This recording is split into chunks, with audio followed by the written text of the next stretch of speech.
Caring for veterans with dementia can be both rewarding and challenging. The VA has developed this training program to help you adopt a more positive approach to address veterans with dementia. In the following scenarios, you will first see a counterproductive way of approaching a veteran, followed by the preferred positive approach of engaging the veteran and addressing challenging behaviors. By learning these positive skills and techniques, you will not only experience better outcomes, you will honor veterans in years of their lives. You haven't changed yet? Oh boy, looks like we've got work to do. Let me get some things to pretty you up.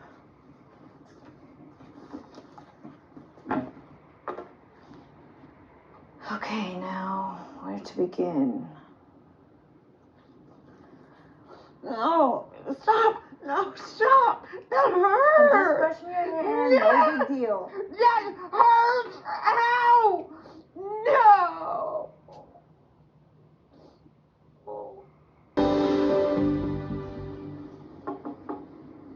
Hello, Mrs. Jones.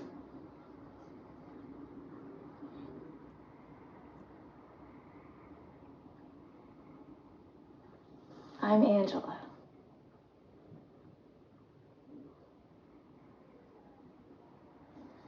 Looks like you're ready to get your day started. Mrs. Jones, would you like to fix your hair and put on some makeup? Okay. Great. Let's just walk over here so we can find your hairbrush.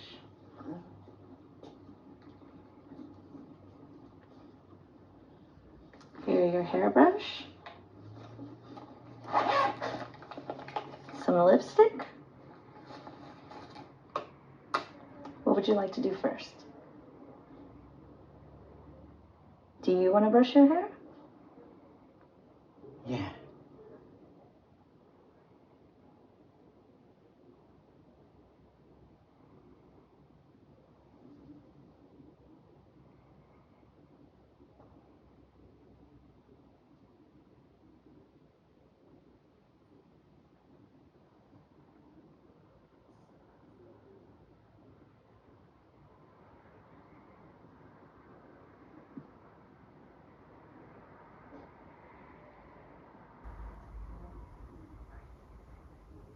I like how you're fixing your hair. It looks real nice.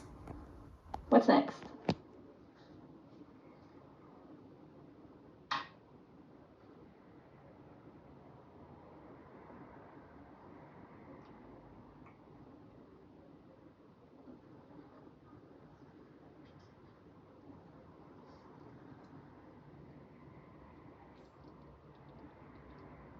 That color looks good.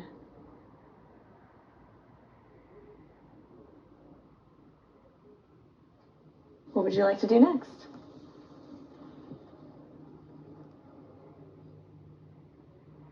Sure, you can add a little blush. That'll add nice color.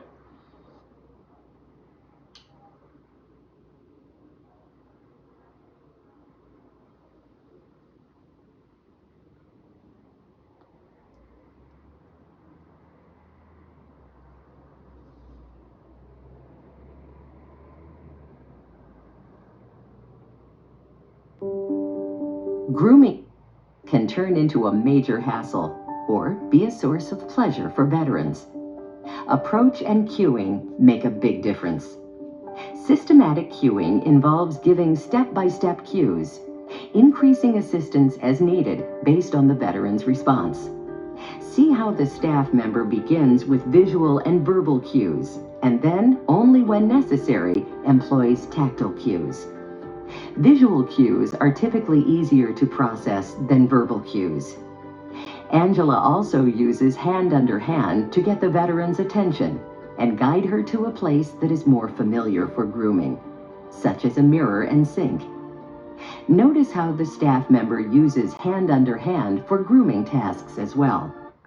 It allows the veteran to be more engaged and lets the staff member know early if there's a problem. Giving positive feedback to the veteran's choices also keeps Mrs. Jones engrossed in the process.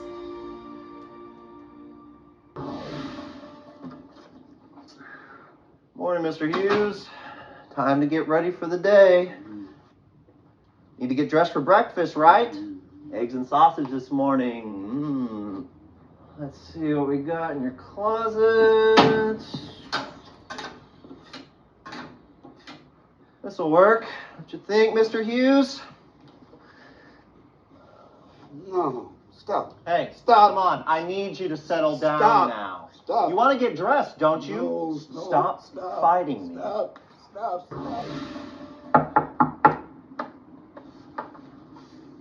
Good morning, Mr. Hughes. Oh, I forgot. You prefer Willie.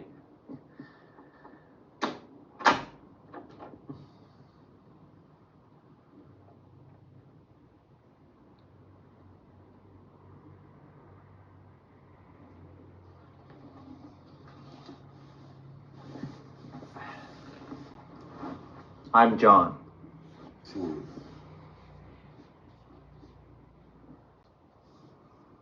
I'll be helping you today. I see you're already awake.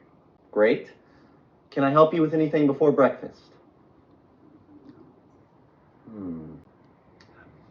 Maybe we can start in your clothes. Let me help you up. There we go.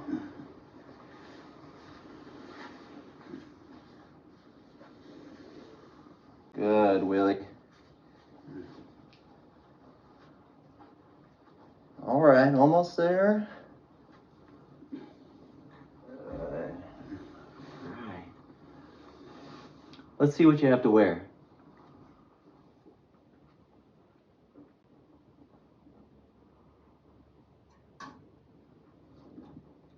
Which shirt do you like? You want this one?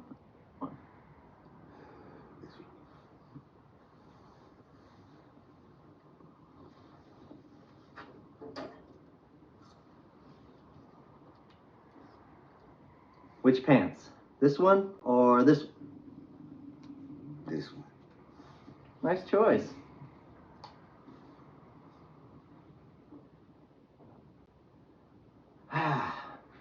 What's next? Let me help you take off your PJs. Let's start with your button.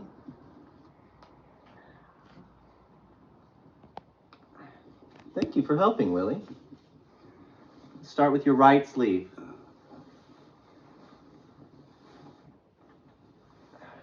You're doing great. It's hard with arthritis.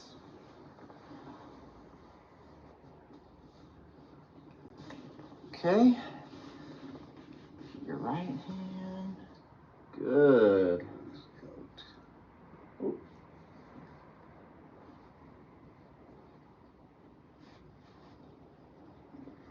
Thank you.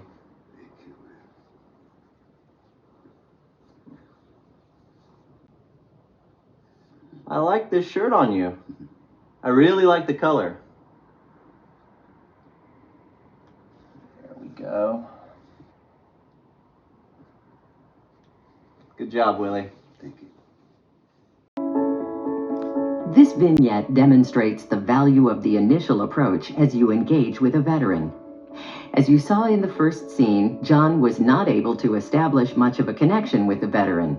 Willie remained upset throughout the interaction. In the preferred approach, John engages Willie using the positive physical approach.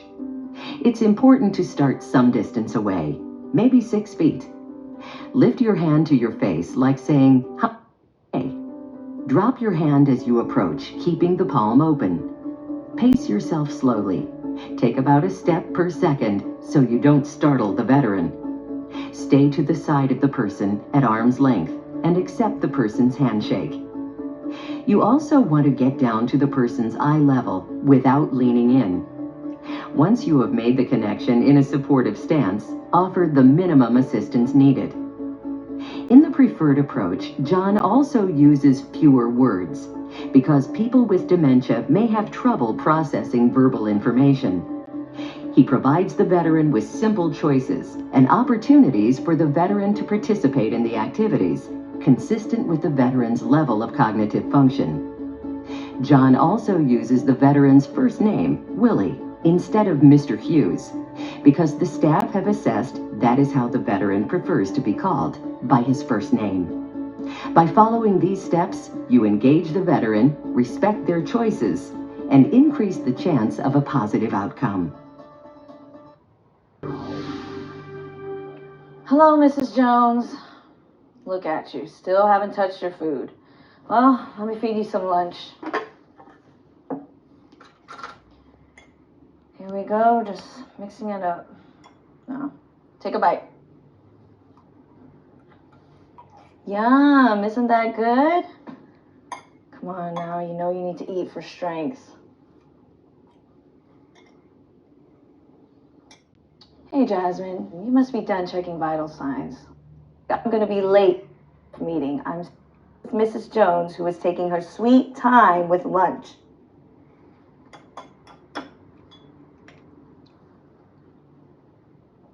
Come on, honey, hurry up.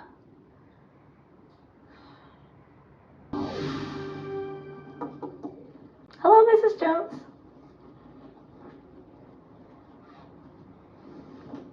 I'm Angela.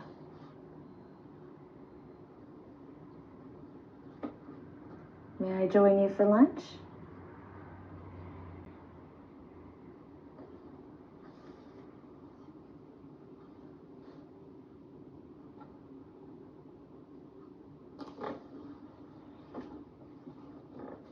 Lunch looks pretty good. We have soup, salad, chicken, and dessert. What would you like first? Let's try the soup first. Will you pick up your spoon? Were you trying to have some soup? Here it is.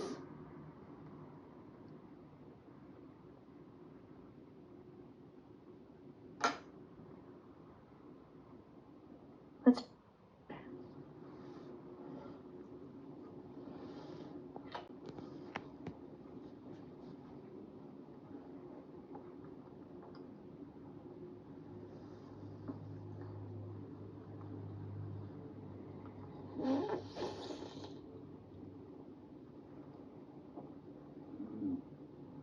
Looks like you enjoyed it. You ready for another sip?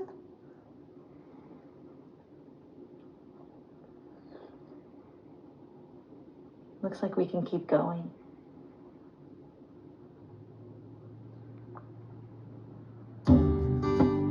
Veterans with dementia retain more abilities than many may realize. Your approach and nonverbal behaviors can make a big difference.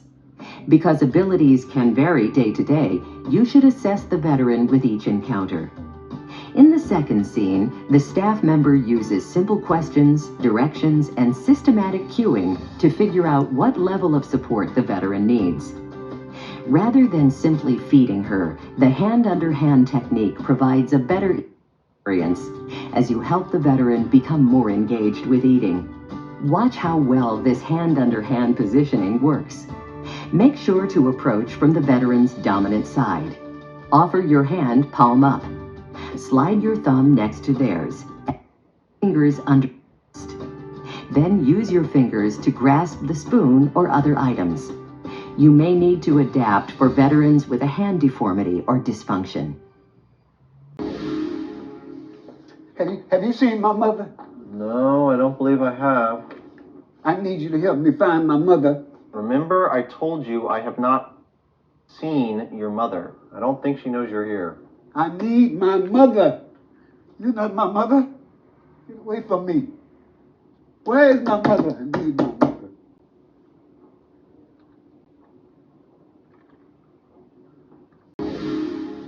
Have you seen my mother? I need my mother. You look upset. Can I help you? I need my mother. Do you know where my mother is? Let me come around so I can help you, okay? Yes. How about we go look in your room, okay? Yeah. Yeah. It's all right. You're all right.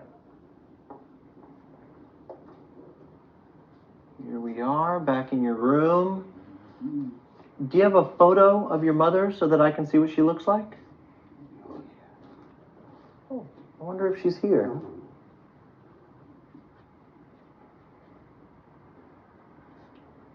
Oh, Yes, Mama. what a wonderful picture. You all look so happy. Is this your mother? Yes, Mama. Look at that beautiful background. All those flowers. Thank you for showing me the photo, Willie. Thank you. Tell me, what are some things you enjoy doing with your mother? Oh, Mama taught me how to play the piano. Really? Yep. Would you play a song for me? Oh, I'm not that good. Boy, I can't play. I bet you're better than you say. Let's go to the recreation room and find a piano. I'd enjoy hearing you play. Which way is the rec room again? This way. Uh-huh, you're right. Yeah, let's head this way.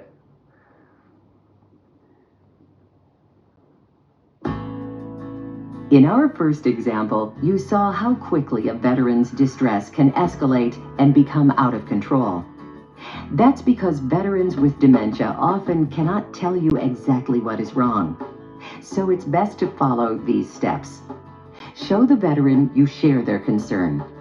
You will need to do some detective work to figure out the underlying problem and send the message that you can help. Also, see how the staff member uses positive physical approach skills and hand-under-hand technique to guide Mr. Hughes to a more familiar activity that he thinks will reassure the veteran. These skills also allow the staff and veteran to make a connection without confrontation. Notice how John also engages the veteran with positive verbal interactions as he works to redirect the veteran to a less distressing topic. The veteran is able to enjoy family memories, play the piano, and use abilities not yet affected by the dementia. All of this turns what could be an argument into a more gratifying outcome. We took it to D.C. and we toured inside the Capitol and the Lincoln Memorial, all those museums downtown. Oh, grandkids. Oh, they wore me out.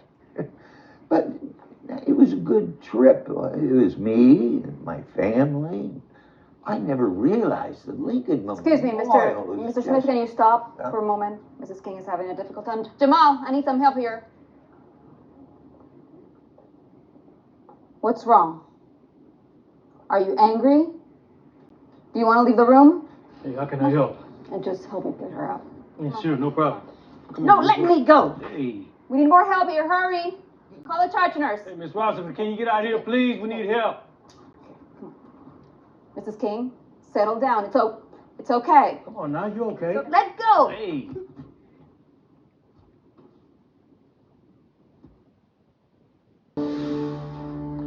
We took a trip to D.C.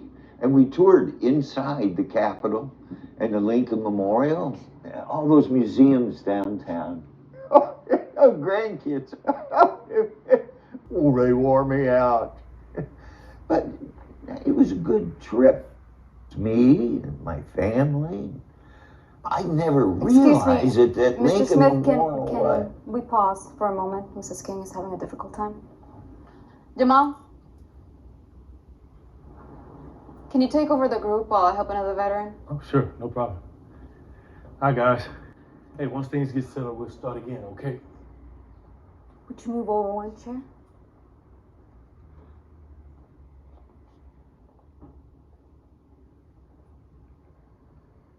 Are you upset?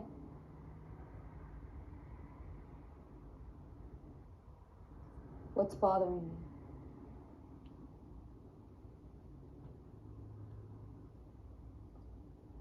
You walk with me and tell me more?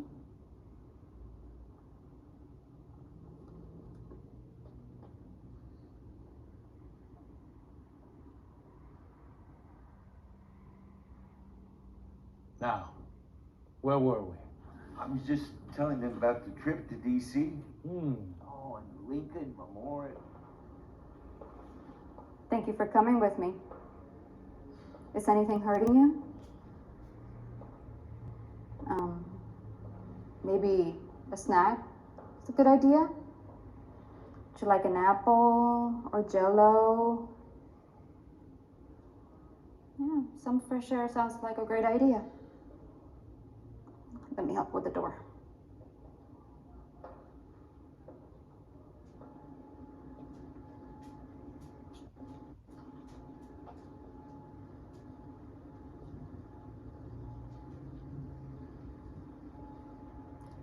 Why don't we sit there for a minute, then we can have lunch? Okay.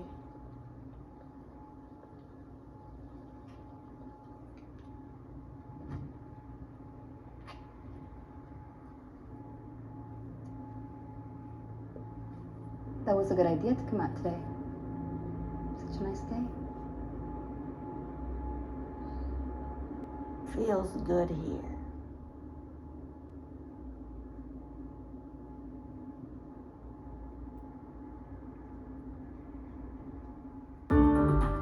Often, veterans who are distressed cannot tell you what is wrong. You see how quickly distress can escalate when a veteran is or overwhelmed by stimulation. It's best to attend to the distress away from the group. If you find yourself in a group situation where a veteran becomes distressed, get help so you can address the distressed veteran in a one-on-one manner. Then use the same techniques as shown in the previous scene. Let the veteran know you share their concern.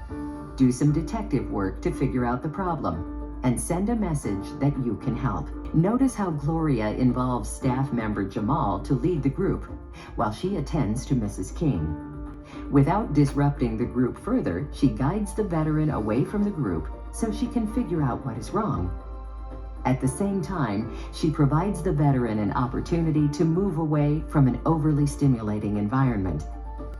Gloria uses positive verbal interactions and acts on a series of hunches about common unmet needs, like pain or hunger, until she picks the veteran's cue that she wants to go outside. For veterans in distress, use positive physical approach and hand-under-hand technique. These skills allow the veteran and staff member to make a connection, feel on the same side, and tuned in to cues on what underlies the distress. You turn a difficult group situation into a positive outcome and provide our veterans with excellent care.